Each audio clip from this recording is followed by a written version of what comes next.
Chirakkal jewels Marayur. 916 hallmark സ്വർണ്ണാഭരണങ്ങൾ, 92.5 വെള്ളി ആഭരണങ്ങൾ, കുട്ടികൾക്കായുള്ള പ്രത്യേക കളക്ഷനൊപ്പം ലൈറ്റ് വെയ്റ്റ് ആഭരണങ്ങളുടെ കമനീയ ശേഖരം. എല്ലാവർക്കും നമസ്കാരം.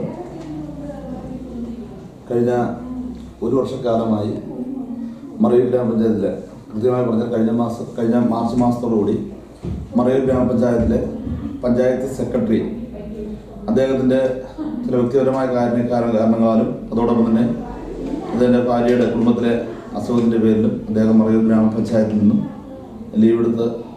ലോങ് ലീവ് എടുത്ത് മാറി പോയിട്ടുള്ളതാകുന്നു. അപ്പോൾ അങ്ങനെ ഏറ്റവും ജനങ്ങൾക്ക് കൂടുതൽ പ്രയോജനകരമായി ചെയ്യേണ്ടതായ ഏറ്റവും പ്രധാനപ്പെട്ട ഉദ്യോഗസ്ഥൻ മാറിപ്പോയിട്ട് ഇന്ന് 9 മാസത്തിൽ കൂടുതലായി. അതുപോലെ തന്നെ ഈ സാമ്പത്തിക വർഷം അവസാനിക്കാനിരിക്കുന്ന സമയത്ത് ഈ 3 മാസക്കാലം മാത്രമാണ് ഈ സാമ്പത്തിക വർഷം അവസാനിക്കാനുള്ളത്. അപ്പോൾ ഈ പഞ്ചായത്തിലെ ഏതാണ്ട് 36 ലക്ഷം രൂപയിൽ കൂടുതൽ റവന്യൂ ടാക്സ് ആയിട്ട് പിരിഞ്ഞിട്ടുള്ള നമ്മുടെ ഈ വീടുകളുടെയും കടകളുടെയും ഒക്കെ ടാക്സ് പിരിഞ്ഞ് കിട്ടാനുള്ളത് സാധാരണ രീതിയിൽ വർഷാരംഭത്തിൽ തന്നെ അതിൻ്റെ ഡിമാൻഡ് നോട്ടീസുകൾ നമുക്ക് പ്രിൻ്റ് ചെയ്യുകയും അത് ഡൗൺലോഡ് ചെയ്തെടുത്തുകൊണ്ട് കുടുംബശ്രീ മുഖേന നമ്മൾ അത് വാർഡുകളിൽ വിതരണം ചെയ്താൽ മാത്രമാണ് ഒരു ഫെബ്രുവരി മാസമാകുമ്പോഴത്തേക്കും ഈ പണങ്ങൾ നമുക്ക് ലഭ്യമാകുന്നുള്ളൂ. അല്ലെങ്കിൽ ടാക്സ് പിരിഞ്ഞ് നമുക്കൊരു 85-90% കൂടുതൽ നമുക്ക് ലഭിക്കാനുള്ള സാധ്യത ഉള്ളത്. അതിനു വേണ്ട ഏറ്റവും താഴേക്കിടൽ ഉദ്യോഗസ്ഥരാണ് എൽ ഡി ക്ലർക്കുമാരായ 3 പേര് കഴിഞ്ഞ 4 മാസക്കാലമായി ഇവിടുത്തെ നിലവിലുണ്ടായിരുന്ന 2 LD ക്ലർക്കുമാരെ ഒരാളെ നെടുങ്കണ്ടത്തേക്കും മറ്റൊരാളെ മറ്റൊരു പഞ്ചായത്തിലേക്കും സ്ഥലം മാറിപ്പോയിട്ടുള്ളതാകുന്നു. പകരം 2 വർഷമായി തുടർന്ന ഒരു LD ക്ലർക്ക് മാത്രമാണ് ഉണ്ടായിരുന്നത്. അദ്ദേഹത്തെ കഴിഞ്ഞ വെള്ളിയാഴ്ചയോടെ അദ്ദേഹത്തെ മറ്റൊരു പഞ്ചായത്തിലേക്ക് മാറ്റി സ്ഥലം മാറ്റം കൊടുത്തിട്ടുള്ളതാകുന്നു.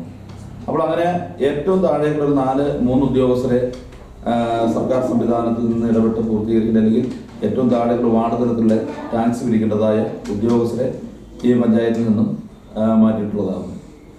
ഒരു UD ക്ലർക്ക്, 3 UD ക്ലർക്കുമാരാണ് വേണ്ടത്. 1 മാസവും 2 മാസവും ഒരു UD ക്ലർക്കിനെ പോസ്റ്റ് ചെയ്താൽ അവർക്കൊരു 3 വർഷമെങ്കിലും കഴിയാണ്ട് ട്രാൻസ്ഫർ കൊടുത്തിട്ടുണ്ടെങ്കിൽ ആ പഞ്ചായത്തിൻ്റെ ഭരണ സംവിധാനം നല്ല രീതിയിൽ മുന്നോട്ട് കൊണ്ടുപോകാനായിട്ട് സാധിക്കാത്ത ഒരു സാഹചര്യമാണ് നിലവിലുള്ളത്. അപ്പോൾ 3 UD ക്ലർക്കുമാർ വേണ്ട ഒരു പഞ്ചായത്തിൽ 2 UD ക്ലർക്കുമാർ മാത്രമാണ് നിലവിൽ പഞ്ചായത്തിലുണ്ടായിരുന്നത്.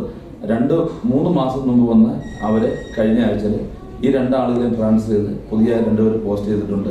അവർ വന്ന് ഒരു UD ക്ലർക്ക് വന്നു കഴിഞ്ഞാൽ അവർക്ക് നിലവിലെ ജോലി ചെയ്തിരുന്ന പഞ്ചായത്തിൽ നിന്നും വിടുതലായി വന്നാൽ പോലും അവർക്ക് ചില പഴയ ഫയൽ വർക്കുകളൊക്കെ ആ പഞ്ചായത്തിൽ ചെയ്യാനുള്ളതിന് പേരിൽ ആ 2 UD ക്ലർക്കുമാരും കൂടി അവരുടെ മാറി വന്ന പഞ്ചായത്തിലേക്ക്, അല്ലെങ്കിൽ അവർ ജോലി ചെയ്തുകൊണ്ടിരുന്ന പഞ്ചായത്തിലേക്ക് തിരിച്ചു പോയിട്ടുണ്ടാകുന്നു. അപ്പോൾ ആ UD ക്ലർക്കുമാരായ 3 പേരും ആ സീറ്റിലില്ല. 3 LD ക്ലർക്കുമാർ. അങ്ങനെ ഏറ്റവും താഴെക്കിടയിലുള്ള 6 ഉദ്യോഗസ്ഥരെ കുറവ് നിലനിൽക്കുമ്പോഴാണ് നമ്മളുടെ ഈ പഞ്ചായത്തിൽ സെക്രട്ടറി ഇല്ലാത്തൊരവസ്ഥയുണ്ട്. അസിസ്റ്റന്റ് സെക്രട്ടറിയാണ്. അദ്ദേഹത്തിന് വിവിധതരമായ ശാരീരിക അസ്വസ്ഥതകളുള്ളതിന് പേരിൽ അദ്ദേഹം ഒരു മാസത്തിൽ ഒരു 10 ദിവസം കൂടുതൽ മറയൂർ ഗ്രാമപഞ്ചായത്തിൽ ജോലി ചെയ്യാറില്ല. അപ്പോൾ ഇത്രയേറെ ഉദ്യോഗസ്ഥരെ കുറവ് മുൻനിർത്തിയാണ് പഞ്ചായത്ത് മുന്നോട്ട് പോകുന്നത്.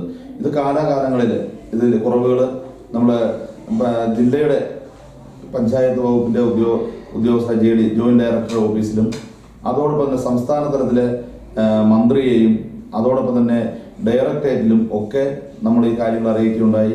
അതോടൊപ്പം തന്നെ ജില്ലാ കളക്ടറെ ഈ വിവരങ്ങൾ ധരിപ്പിച്ചു.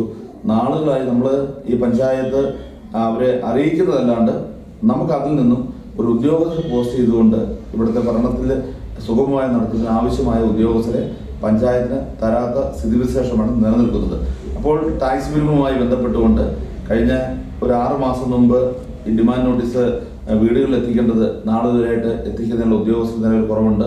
അതോടൊപ്പം തന്നെ നമ്മളുടെ പഞ്ചായത്തിനെ സംബന്ധിച്ച് പഞ്ചായത്തിൽ ലൈഫ് 1ാം ഘട്ടവും 2ാം ഘട്ടവും വളരെ നല്ല രീതിയിൽ പൂർത്തീകരിച്ച പഞ്ചായത്താണ്. 3ാം ഘട്ടത്തിൻ്റെ കുറച്ച് പണികൾ അവശേഷിക്കുന്നുണ്ട്. അതോടൊപ്പം തന്നെ ലൈഫ് 2020 നമുക്ക് ഏതാണ്ട് 2285 അപേക്ഷകളാണ് ലഭിച്ചിരിക്കുന്നത്. 2285 അപേക്ഷകളിൽ ഏതാണ്ട് 300-നടുത്ത അപേക്ഷകൾ ഭൂരഹിത ഭവനരഹിതരുടെ ലിസ്റ്റുകളാണ്. അതിൽ നിന്നും ബ്ലോക്ക് പഞ്ചായത്തിന്റെ സഹായത്തിൽ ഏതാണ്ട് 50-ൽ പരം ആളുകൾക്ക് നമ്മൾ ഭൂമി കൊടുക്കാൻ സാധിച്ചിട്ടുണ്ട്. അതിൽ ഇനി 235ഓളം ആളുകൾ അവശേഷിക്കുന്നുണ്ട് ഈ ലൈഫിന്റെ ഭൂരഹിത ഭവനരഹിതരുടെ. അപ്പോൾ കഴിഞ്ഞതിൽ 2022 നമുക്ക് സർക്കാർ ടാർഗറ്റ് തന്നു, 120 പേരുടെ ടാർഗറ്റ് തന്നു. പക്ഷേ എഗ്രിമെന്റ് നടപടികൾ പൂർത്തീകരിച്ച് മുന്നോട്ട് പോയപ്പോഴത്തേക്കും സർക്കാർ പറഞ്ഞു അതിൽ നിന്ന് നമുക്ക് 80 പേരുടെ മാത്രമേ പണം നമുക്ക് അനുവദിക്കാൻ സാധിക്കുകയുള്ളൂ എന്ന് അറിയിച്ചതിന്റെ അടിസ്ഥാനത്തിൽ ആ 120-ൽ നിന്നും നമ്മൾ ടാർഗറ്റ് കുറച്ചുകൊണ്ട് 80 പേരുടെ പണികൾ മുന്നോട്ട് നടന്നു വരികയാണ്. അപ്പോൾ ഈ 80 ആളുകൾ ഈ ലൈഫ് 2020-ലുണ്ട്. അതോടൊപ്പം 2018-19 കാലഘട്ടങ്ങളിലെ പഞ്ചായത്തിൽ എഗ്രിമെന്റ് വെച്ച കുറച്ചധികം ആളുകൾ അവസാന ബില്ലിന് വേണ്ടിയിട്ട് ആദിവാസി മേഖലകൾ ഉൾപ്പെടെ ആ പ്രദേശത്തു നിന്നുള്ള ആളുകൾ നിലനിൽക്കുന്നുണ്ട്. അതുപോലെ തന്നെ PMAY പദ്ധതിയിലൂടെ 2020 മുതൽ നമുക്ക് 84 വീടുകൾ നമുക്ക് മറയൂർ പഞ്ചായത്തിന് ടാർഗറ്റ് തന്നു. 4 വിവിധ കാരണങ്ങളാൽ അത് പണി ഇടയ്ക്ക് വെച്ച് ഗുണഭോക്താവിനെതിരെ 80 എണ്ണത്തിൻ്റെയും അവസാന ഗഡുക്കളും അല്ലെങ്കിൽ വാക്കുകളുടെ തേപ്പിന്റെ ഗഡുക്കളും ഉൾപ്പെടെ അങ്ങനെ അതിൻ്റെ ഒരു 80ഓളം ആളുകളുടെ പണി പ്രോസസ്സിംഗ് നടന്നുകൊണ്ടിരിക്കുകയാണ്. അപ്പോൾ അങ്ങനെ ആ ലൈഫിന്റെ 3-ാം ഘട്ടത്തിലെയും 2020-ലെ 80ഓളം വീടുകൾ, അതുപോലെ PMAY-ലെ 80ഓളം വീടുകൾ, ഏതാണ്ട് 200-നടുത്തോളം സ്റ്റേജ് സർട്ടിഫിക്കറ്റുകൾ, അതായത് ഓരോ ഘട്ടത്തിന്റെ അനുസരിച്ചുള്ള സ്റ്റേജ് സർട്ടിഫിക്കറ്റുകൾ പഞ്ചായത്തിലെ നിർവഹണ ഉദ്യോഗസ്ഥനായ വിഒയുടെ ടേബിളിൽ കഴിഞ്ഞ 7 മാസത്തിനടുത്ത് നമുക്ക് 7 മാസത്തിനുള്ളിൽ കാലഘട്ടങ്ങളായി വിവിധ കാലഘട്ടത്തിൽ വന്ന സ്റ്റേജ് സർട്ടിഫിക്കറ്റ് നിലനിൽക്കുകയാണ്. അങ്ങനെ ഇരിക്കുമ്പോഴാണ് കോതമംഗലം ബ്ലോക്കിന്റെ കീഴിലുള്ള വിഒ അദ്ദേഹം നമ്മുടെ നെടുങ്കണ്ടവും അതുപോലെ മറ്റുള്ള പഞ്ചായത്തുകളിലൊക്കെ ജോലി ചെയ്തുകൊണ്ടിരുന്നു. 2 വർഷക്കാലം മുമ്പ് മറയൂരിൽ ട്രാൻസ്ഫർ മേടിച്ചു വരികയും വളരെ സുഗമമായി തന്നെയാണ് പഞ്ചായത്തിലെ ലൈഫ് ഭവനമാണെങ്കിലും PMAY ആണെങ്കിലും ഈ പദ്ധതികളൊക്കെ വളരെ കാര്യക്ഷമമായ പ്രവർത്തനം മുന്നോട്ട് പോയിരിക്കുന്ന സമയത്താണ് അദ്ദേഹം ഈ പഞ്ചായത്തിൽ നിന്ന് ജോലി ചെയ്യാൻ സന്നദ്ധനായ ആളുകളാണ്. ആ സമയത്ത് CPM-ന്റെ അതോടൊപ്പം തന്നെ CPM-ന്റെ ലോക്കൽ സെക്രട്ടറിമാരും അതോടൊപ്പം തന്നെ അവരുടെ ചില ആളുകളുടെയും നിരന്തരമായ അവരെ വന്ന് ഈ ബില്ലുകൾ കാലതാമസം വരുന്നതിന്റെ അടിസ്ഥാനത്തിൽ അവർ വന്ന് അല്ലെങ്കിൽ ബില്ലുകൾ യഥാവിധി വിടുന്നില്ല എന്നുള്ളത് നിരന്തരമായ സമ്മർദ്ദം ചെലുത്തിയതിന്റെ അടിസ്ഥാനത്തിൽ അദ്ദേഹം കുട്ടപ്പുഴ പഞ്ചായത്തിലേക്ക് കഴിഞ്ഞ 4 മാസം മുമ്പ് ട്രാൻസ്ഫർ വാങ്ങി പോവുകയുണ്ടായി. അപ്പോൾ നമ്മുടെ പഞ്ചായത്തിൽ നമുക്ക് 2 വിഒമാർ വേണ്ടിടത്ത് ഇപ്പോൾ നിലവിൽ 4 മാസക്കാലമായി ഒരു വിഒ ഇല്ലാത്ത സ്ഥിതിയിലാണ്. നമ്മുടെ ഏതാണ്ട് 200-നടുത്ത് സ്റ്റേജ് സർട്ടിഫിക്കറ്റിലുള്ള ഫയലുകൾ നമുക്ക് അവർക്ക് പണം കൊടുക്കേണ്ടതായ സ്ഥിതി നിലനിൽക്കുന്നത്. അങ്ങനെ ഇരിക്കുന്ന സമയത്താണ് ഇവിടെ വിഒ ഇല്ലാത്തതിന്റെ പേരിൽ ആ വിഒയുടെ കുറവ് പരിഹരിക്കുന്നതിന് കാന്തല്ലൂർ പഞ്ചായത്തിന്റെ വിഒയാണ് മറയൂർക്ക് ചാർജ് നൽകുന്നത്. അദ്ദേഹത്തിനെ സംബന്ധിച്ച് കാന്തല്ലൂരിലും ഏതാണ്ട് 400-ൽ പരം വീടുകളുടെ വർക്കുകൾ നടന്നു വരുന്നു. പുതിയ PMAY-യില് ആ ലിസ്റ്റിൽ അർഹതപ്പെട്ട മുഴുവൻ പേർക്കും നിലവിൽ വീടില്ലാത്തത് അല്ലെങ്കിൽ മറ്റ് ലാൻഡിന്റെ പ്രശ്നമില്ലാത്ത മുഴുവൻ പേരുടെയും വീടുകൾ എഗ്രിമെന്റ് വയ്ക്കുന്ന നടപടി കാന്തല്ലൂർ പഞ്ചായത്ത് സ്വീകരിക്കേണ്ടതായ ആ വിഒയ്ക്ക് മറയൂരിന്റെ ചാർജൂടെ അഡീഷണൽ ചാർജൂടെ അദ്ദേഹത്തിന് കൊടുക്കുകയുണ്ടായി. അപ്പോൾ ഒരു വിഒ സംബന്ധിച്ച് ഒരു ആഴ്ചയിൽ ഒരിക്കൽ ദേവികുളത്തോ അല്ലെങ്കിൽ നമ്മുടെ ഇടുക്കിയിലെ PD-യുടെ ഓഫീസിലൊക്കെ ഇവർക്ക് മീറ്റിങ്ങുകളിൽ സംബന്ധിക്കുന്നത്. അതുപോലെ തന്നെ നമുക്കറിയാം നമ്മുടെ ഈ മേഖലയിൽ തന്നെ ഉദ്യോഗസ്ഥരില്ല. അദ്ദേഹം മറ്റു പ്രദേശത്ത് നിന്ന് ജോലി എടുക്കുന്ന ഉദ്യോഗസ്ഥരായിരിക്കും കൂടുതൽ പേരും. കഴിഞ്ഞ ആഴ്ചകളിലൊക്കെ ക്രിസ്മസുമായി ന്യൂ ഇയറും ഒക്കെ ബന്ധപ്പെട്ട ചില ലീവുകളൊക്കെ ഉള്ളതിൽ അദ്ദേഹത്തിന് വരാൻ സാധിച്ചില്ല. അപ്പോൾ ഒരു നിർവഹണ ഉദ്യോഗസ്ഥൻ എന്ന നിലയിൽ അദ്ദേഹത്തിന്റെ മുന്നിൽ ഒരു ഫയൽ വന്നിട്ടുണ്ടെങ്കിൽ അത് ഫീൽഡ് വെരിഫിക്കേഷൻ ചെയ്ത് അങ്ങനെയുള്ള നടപടികൾ പൂർത്തീകരിക്കാണ്ട് ഈ മുന്നിലിരിക്കുന്ന പേപ്പർ മാത്രം നോക്കി അദ്ദേഹം ബില്ല് കൊടുത്തിട്ട് നാളെ എന്തെങ്കിലും ഓഡിറ്റ് ഒബ്ജക്ഷനൊക്കെ വന്നിട്ടുണ്ടെങ്കിൽ ഈ പറയുന്ന ഭരണസമിതിക്കോ അല്ലെങ്കിൽ പറയുന്ന സമ്മർദ്ദം ചെലുത്തുന്ന രാഷ്ട്രീയ പാർട്ടിക്ക് യാതൊരു ഉത്തരവാദിത്തം ഉണ്ടായില്ല.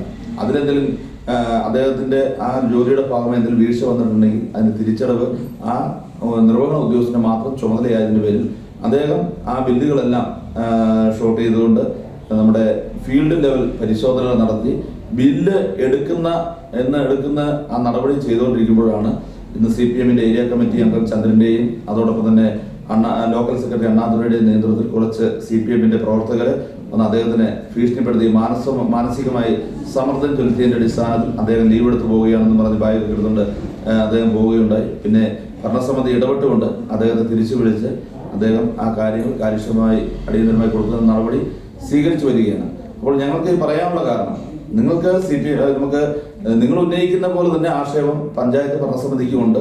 ഒരു ഗുണഭോക്താവിന്റെ ബില്ല് വന്നു കഴിഞ്ഞാൽ അവർക്ക് അടിയന്തരമായി ബില്ല് കൊടുക്കണമെന്ന് ആഗ്രഹിക്കുന്ന ആളുകളാണ്. ഇപ്പോൾ പഞ്ചായത്തിന്റെ ട്രഷറിയുടെ അക്കൗണ്ടിലോ പഞ്ചായത്തിന്റെ സ്റ്റേറ്റ് ബാങ്കിലെ അക്കൗണ്ടിലോ ഈ ഗുണഭോക്താക്കൾക്ക് നൽകേണ്ടതായ പണം അവിടെ ഡംപ് ചെയ്തിട്ടുകൊണ്ട് ഭരണസമിതി വരുന്നില്ല. ഇത് ആളുകളുടെ ഇടയിലോട്ട് ചെന്ന് ഈ പണികൾ പൂർത്തീകരിച്ച് അവർക്ക് വാസയോഗ്യമായ വീട്ടിൽ കയറി താമസിക്കാൻ കഴിയുമ്പോൾ മാത്രമാണ് ഭരണസമിതി ഞങ്ങൾക്ക് അതിലൊരു ഒരു സന്തോഷം ഉണ്ടാകുള്ളൂ, അല്ലെങ്കിൽ അവർക്ക് ഒരു തൃപ്തി ഉണ്ടാകത്തുള്ളൂ.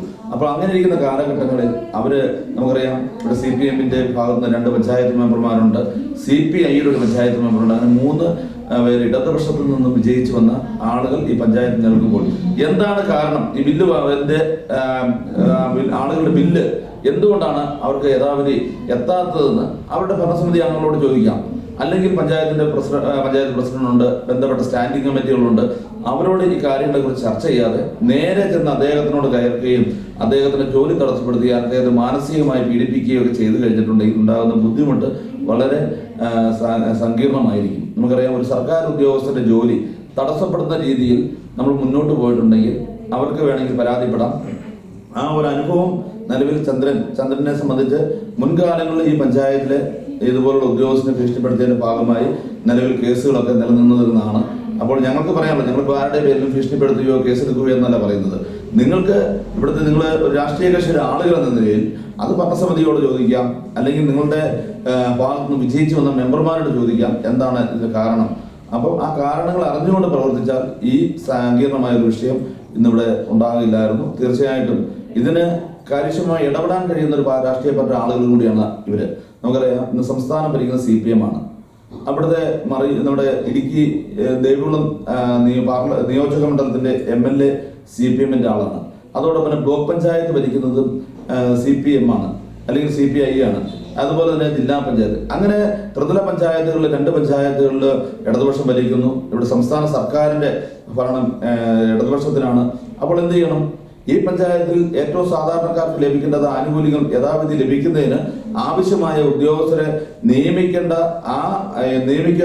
ഇടപെടൽ നടത്താൻ കഴിയുന്ന ആളുകൾ ഇവിടെ വന്ന് ഈ പഞ്ചായത്തിൽ ഏതെങ്കിലും ഒരു ഉദ്യോഗസ്ഥരെ കൊണ്ട് ആ പഞ്ചായത്ത് ഭരണസമിതി മുന്നോട്ട് പോകുമ്പോൾ അവരെ ഭീഷണിപ്പെടുത്തി അവരെ ഇവിടുന്ന് മറ്റൊരു പഞ്ചായത്തിലെ നീക്കം ചെയ്തിട്ടുണ്ടെങ്കിൽ ഇവിടുത്തെ ഭരണ സ്തംഭനം ഉണ്ടാകുമെന്നൊരു ഗൂഢാലോചനയുടെ ഭാഗമായാണ് CPM-ന്റെ ഏരിയ കമ്മിറ്റിയുടെ നേതൃത്വത്തിലുള്ള ഒരു ഗൂഢാലോചനയുടെ ഭാഗമായിട്ട് തന്നെയാണ് ഈ ചന്ദ്രൻ ഉൾപ്പെടെയുള്ള ആളുകൾ ഇന്ന് വന്ന് ഈ രീതിയിലുള്ള ഇടപെടൽ നടത്തിയിരിക്കുന്നത്. തീർച്ചയായിട്ടും അങ്ങനെ ഇടപെടൽ നടത്തുമ്പോൾ തീർച്ചയായിട്ടും ഒരു രാഷ്ട്രീയപരമായ രീതിയിലാണെങ്കിൽ കോൺഗ്രസിനും അല്ലെങ്കിൽ ഞങ്ങൾ പ്രതിദാനം ചെയ്യുന്ന പാർട്ടിക്കും അത് ഇടപെടേണ്ടതായ ഒരു അവസ്ഥ ഉണ്ടാകാനുള്ള സാഹചര്യമുണ്ട്. അത് ഉണ്ടാകാതിരിക്കാൻ നിങ്ങൾ ശ്രമിക്കണമെന്നാണ് ഞങ്ങൾക്ക് പറയാനുള്ളത്. അതിന് നടപടി സ്വീകരിച്ചുകൊണ്ട് ആവശ്യമായ ഉദ്യോഗസ്ഥരെ പഞ്ചായത്ത് നൽകിക്കൊണ്ട് പഞ്ചായത്തിന്റെ ഭരണം നല്ല രീതിയിൽ മുന്നോട്ട് പോകുന്നതിനുള്ള ഇടപെടൽ നിങ്ങളുടെ ഭാഗത്ത് ഉണ്ടാകണം. അത് പ്രതീക്ഷിക്കുന്നുവെന്ന് മാത്രം പറഞ്ഞുകൊണ്ട് ഇന്നത്തെ പോലെ നിർഭാഗ്യകരമായ സംഭവം ഉണ്ടാകുക ശ്രദ്ധിക്കണമെന്നുമാണ് എനിക്ക് അറിയിക്കാനുള്ളത്.